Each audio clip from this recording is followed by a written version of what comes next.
नमस्कार दोस्तों, आप सभी का स्वागत है संस्कृत वर्धनम यूट्यूब चैनल में।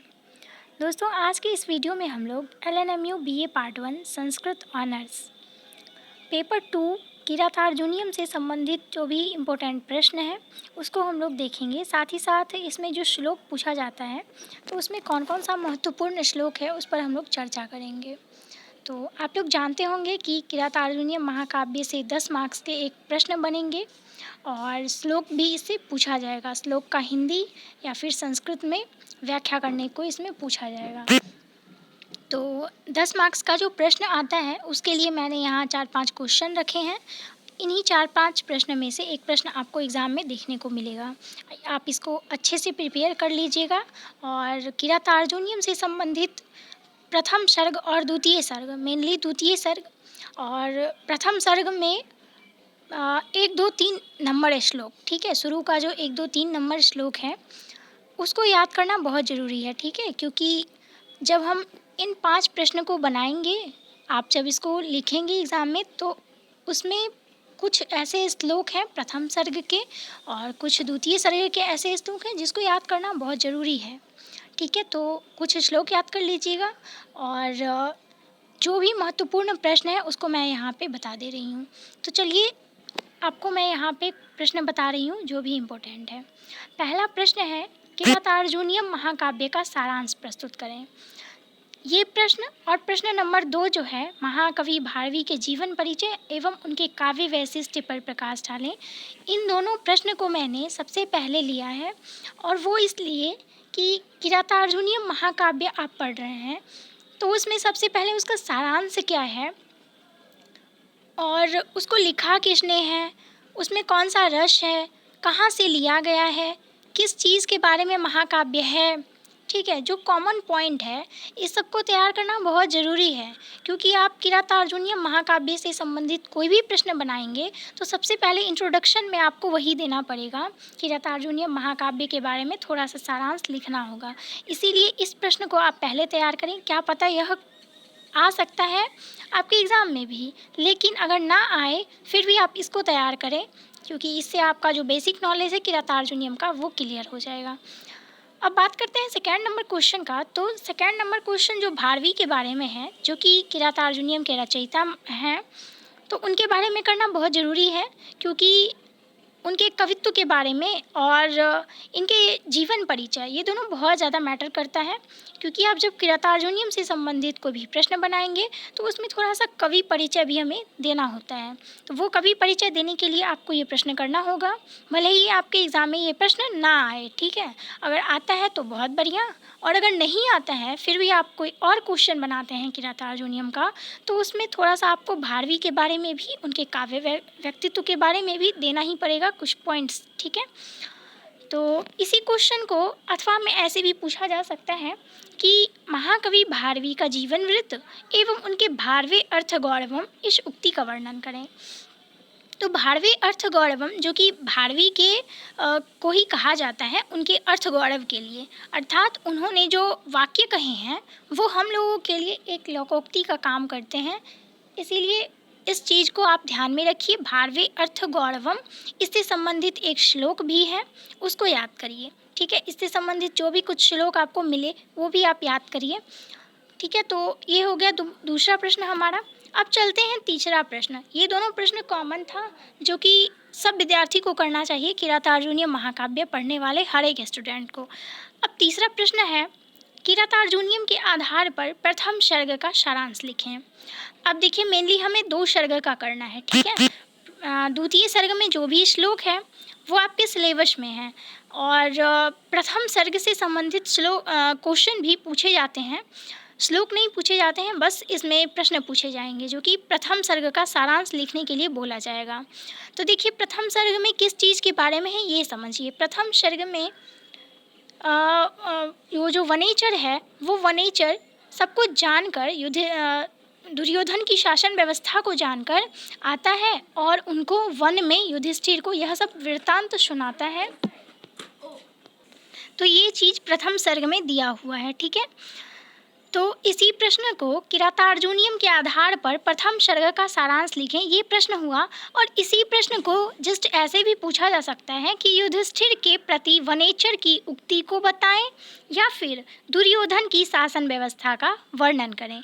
चूँकि प्रथम सर्ग में ही दुर्योधन की शासन व्यवस्था का वर्णन है, वो वनेचर के द्वारा किया जाता है वर्णन उसका, और युधिष्ठिर के प्रति जो वनेचर की उक्ति है वो भी प्रथम सर्ग में ही सुनाई जाती है दुर्योधन की शासन व्यवस्था से उसको रिलेट करके। ठीक है, तो ये 3 प्रश्न हैं जो कि एक ही प्रश्न है। ठीक है, प्रथम सर्ग अगर पूछे तो भी वही आंसर देना है, अगर दुर्योधन की शासन व्यवस्था को पूछे तो भी वही आंसर देना है, और अगर युधिष्ठिर के प्रति वनेचर की उक्ति को पूछे तो भी हमें प्रथम सर्ग का सारांश ही लिखना है।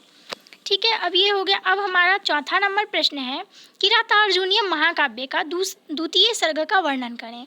तो अब देखिए द्वितीय सर्ग में किस चीज़ के बारे में बताया गया है। तो जब प्रथम सर्ग में वनेचर सब कुछ बता देता है दुर्योधन की शासन व्यवस्था, तब वह सब सुनकर द्रौपदी, ठीक है, द्रौपदी थोड़ी गुस्से में आकर और उनको युधिष्ठिर को सब कुछ समझाती है कि किस प्रकार आप इतने दानवीर थे, इतना दान करते थे, इतने बड़े राजमहल में रहते थे। ठीक है, आपके भाई जो अभी वन में हैं वो महल में रहते थे। इन सब को लेकर वो एक वृतांत सुनाती है युधिष्ठिर को। ठीक है, तो द्वितीय सर्ग में किस चीज़ का वर्णन हो गया कि युधिष्ठिर के प्रति द्रौपदी की उक्ति। ठीक है, द्रौपदी ने जो कुछ भी कहा वो द्वितीय सर्ग में वर्णित है। तो जस्ट इसी क्वेश्चन को ऐसे भी पूछा जा सकता है कि युधिष्ठिर के प्रति द्रौपदी की उक्ति का वर्णन करें, या फिर द्रौपदी एक वीरांगना थी कैसे। तो द्रौपदी एक वीरांगना थी वो इसीलिए कहा गया है क्योंकि उन्होंने द्वितीय सर्ग में ऐसे ऐसे शब्दों का प्रयोग किया है जो बृहस्पति भी प्रयोग ना कर सकेंगे। ठीक है, तो उनकी ऐसी ऐसी उक्तियों का प्रयोग करने के कारण ही उनको एक वीरांगना माना गया है। ठीक है, अंगना का मतलब होता है स्त्री और वीर का मतलब होता है वीर। तो यही हो गया आपका 4 प्रश्न, जो कि बहुत महत्वपूर्ण प्रश्न है, और इसी 4 में से एक प्रश्न आपको आपके एग्ज़ाम में देखने को मिल जाएगा। ठीक है, अब हम लोग श्लोक का बात करते हैं। तो श्लोक में आपको द्वितीय सर्ग का श्लोक पढ़ना है, और द्वितीय श्लोक आपके जो सिलेबस में है वो द्वितीय सर्ग में कितना श्लोक पढ़ना है वो चीज़ वहाँ पे इंडिकेट नहीं किया गया है। तो देखिए मेघदूत में हम लोगों ने 25 श्लोक तक पढ़ा है और हमारे सिलेबस में भी 25 श्लोक तक है। तो उसी से हम लोग अंदाज़ा लगा सकते हैं कि किरातार्जुनीय महाकाव्य में भी हमें 20-25 तक पढ़ने होंगे। ठीक है, तो उसमें कौन कौन से इम्पोर्टेंट हैं जो आपके एग्ज़ाम में आ सकते हैं वही मैं आपको यहाँ पे बताऊँगी। तो चलिए अब हम लोग श्लोक को देखते हैं, और उस श्लोक को आप हिंदी अर्थ उसका याद कर लीजिएगा, और बाकी संस्कृत व्याख्या तो मैं आपको सेपरेट वीडियो में करवाऊँगी। जो भी है गीता, किरातार्जुनीयम और साथ में मेघदूत, इन तीनों से हमें संस्कृत व्याख्या में प्रश्न पूछे जाते हैं, तो उसका तो मैं अलग से आपको करवा ही दूंगी। फिलहाल मैं यहाँ पे जो भी इम्पोर्टेंट श्लोक है जिसका हिंदी आपको खुद से करना है वो मैं आपको बता देती हूँ। तो चलिए हम लोग श्लोक को देखते हैं। तो ये हमारा श्लोक रहा द्वितीय सर्ग का। अब इस द्वितीय सर्ग में जो भी इम्पोर्टेंट श्लोक है उसको मैं यहाँ पे बता दे रही हूँ। तो देखिए यहाँ पे जो पहला श्लोक है, विहितांग प्रेया मनः प्रियामथ, ये इम्पोर्टेंट श्लोक है। तो 1 से लेकर ये आपका पहला श्लोक हुआ, इसको करना है, फिर 2 करना है, 3 भी करना है, हमें 4 भी करना है।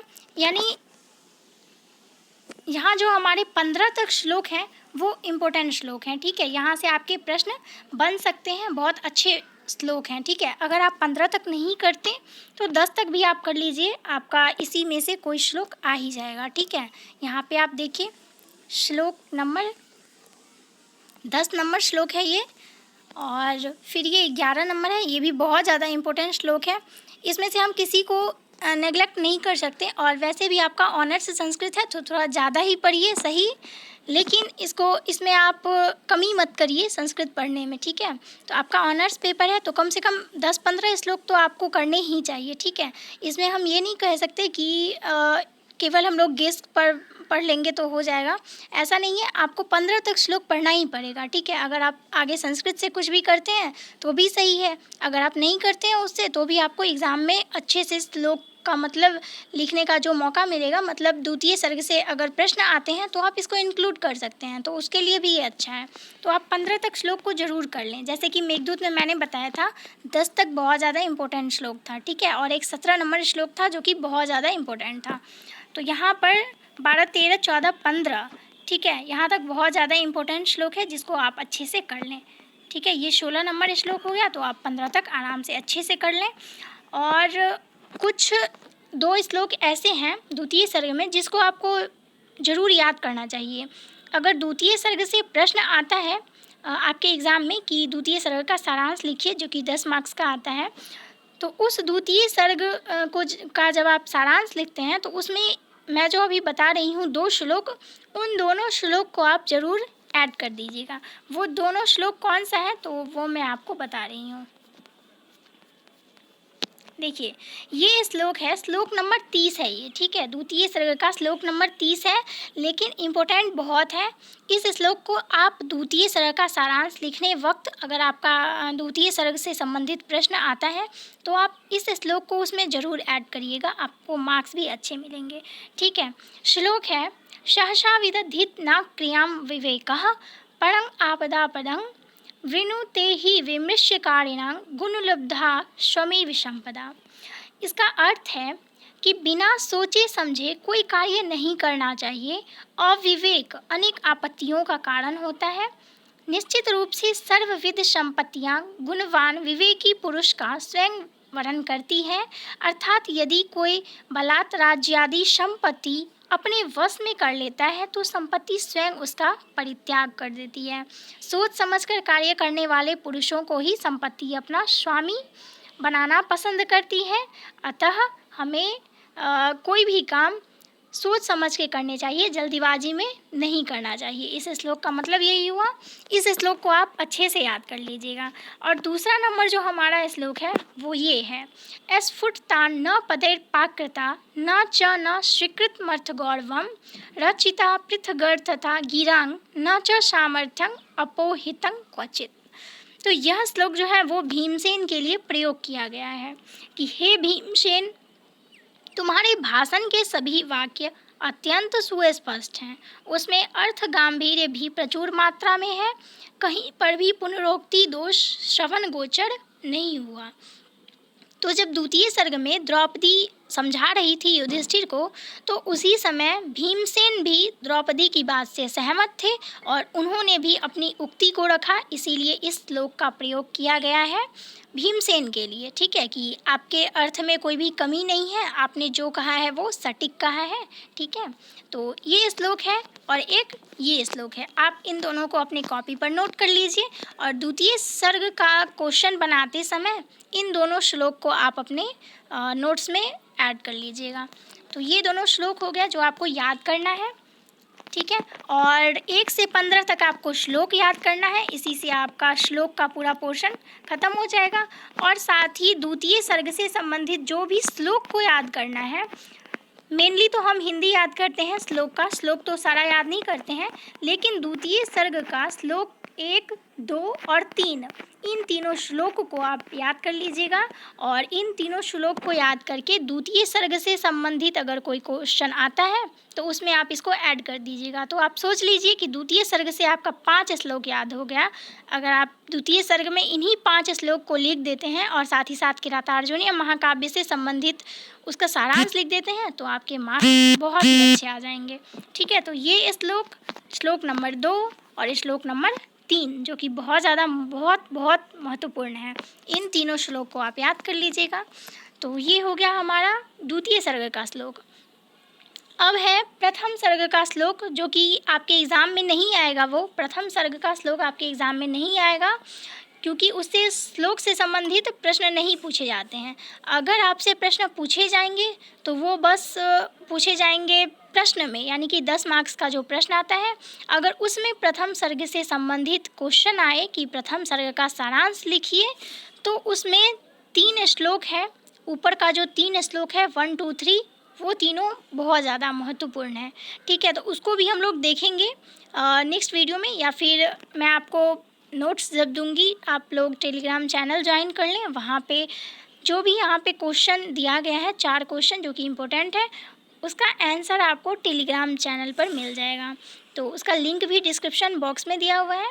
साथ ही फर्स्ट ईयर में और संस्कृत साहित्य का इतिहास, मेघदूत और गीता, इन तीनों का डिटेल वीडियो भी डिस्क्रिप्शन बॉक्स में है कि मोस्ट इम्पोर्टेंट क्वेश्चन कौन से हैं, उसका वीडियो मैंने पहले से बना रखा है। अगर आपने उसको नहीं देखा है तो वो भी देख लीजिए, लिंक डिस्क्रिप्शन बॉक्स में मिल जाएगा।